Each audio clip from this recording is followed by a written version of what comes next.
আসসালামু আলাইকুম। আমি আজকে আপনাদের দেখাবো খুবই সুস্বাদু আর মজাদার আমলকির আচার রেসিপি।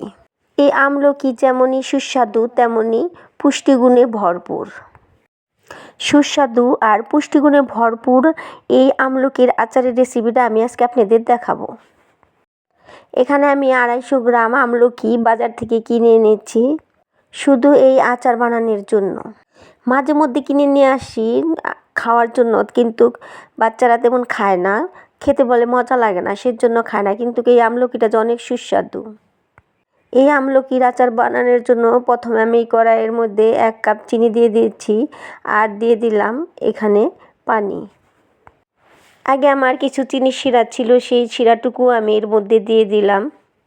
এর জন্য আমি শুধু চিনি একটু পরিমাণটা কম দিয়েছি, কারণ আমার কিছু শিরাও ছিল, সেই শিরাটা ফালানো যাবে, সেজন্য এর সাথে দিয়ে দিলাম। এখন আমি এই চিনি শিরাটা ভালো করে জাল করে নিব। বেশ কিছুক্ষণ জাল করার পর আমার এই চিনিগুলো ভালো করে গলে এসেছে। চিনিগুলো বেশ কিছুক্ষণ জাল করার পরে যে দেখুন কি সুন্দর একটা বলক এসেছে। এখন আমি এর মধ্যে দিয়ে দিব আমি যে আমলকিগুলো ভালো করে ধুয়ে রেখেছিলাম, ধুয়ে ঝরিয়ে রেখেছি, সেগুলো এখন আমি এই শিরার মধ্যে দিয়ে দিব। এই আমলকিগুলো আমি আগে থেকে সিদ্ধ করে নিই, আপনারা চাইলে সিদ্ধ করে নিতে পারেন। এই আমলকিগুলো এই শিরার মধ্যে জাল করার পরেই সিদ্ধ হয়ে যাবে। এখন আমি এর মধ্যে দিয়ে দিলাম হালকা পরিমাণে একটু হলুদের গুঁড়া, যাতে এই আচারটা দেখতে সুন্দর দেখা যায়, সেজন্য এই হলুদের গুঁড়াটা দিয়ে নিলাম। আর অল্প একটু মরিচের গুঁড়া দিয়ে নিলাম, 1/2 চামচের কম। এতে একটু ঝাল ঝাল মিষ্টি মিষ্টি লাগবে, এতে আচারটা খেতে খুবই সুস্বাদু আর ভালো লাগবে। পরিমাণ মতন দিয়ে দিলাম লবণ। এই আমলকিগুলো এখন আমি বেশ কিছুক্ষণ এই শিরার মধ্যে জাল করে নিব। যে পর্যন্ত শিরাগুলো আঠালো না হচ্ছে সেই পর্যন্ত আমি এগুলো জাল করতেই থাকব। বেশ কিছুক্ষণ জাল করার পর আমার শিরাটা প্রায় আঠালো হয়ে আসছে। এখন আমি এর মধ্যে দিয়ে দিলাম 5 ফোড়ন। 5 ফোড়ন আমি এগুলো ভালো করে আগে ভেজে ফাঁকি করে নিয়েছিলাম, সেগুলোই এখন এর মধ্যে দিয়ে দিলাম। এই 5 ফোড়ন ছাড়া আচার তো ভাবাই যায় না। এই আচারের স্বাদ বাড়ানোর জন্য এই 5 ফোড়নই যথেষ্ট।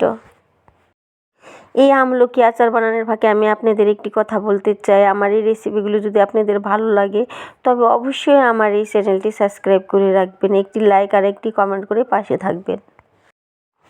কথা বলতে বলতে আমার এই আমলকির আচারটা হয়ে গেছে, দেখুন প্রায় আঠালো হয়ে আসছে।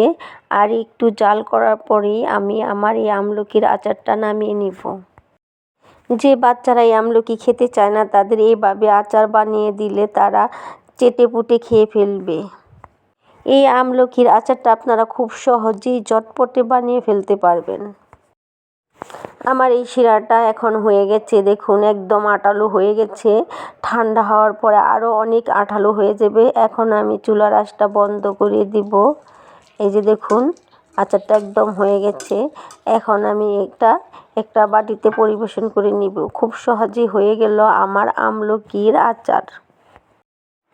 এই আমলকির আচারটা ফ্রিজে না রেখেই অনেক দিন পর্যন্ত খাওয়া যাবে, নষ্ট হবে না। সকলের সুস্থতা ও মঙ্গল কামনা করে আমি আজকের মতো বিদায় নিচ্ছি। সুস্থ থাকুন, ভালো থাকুন, এই শুভকামনায়। আল্লাহ হাফেজ।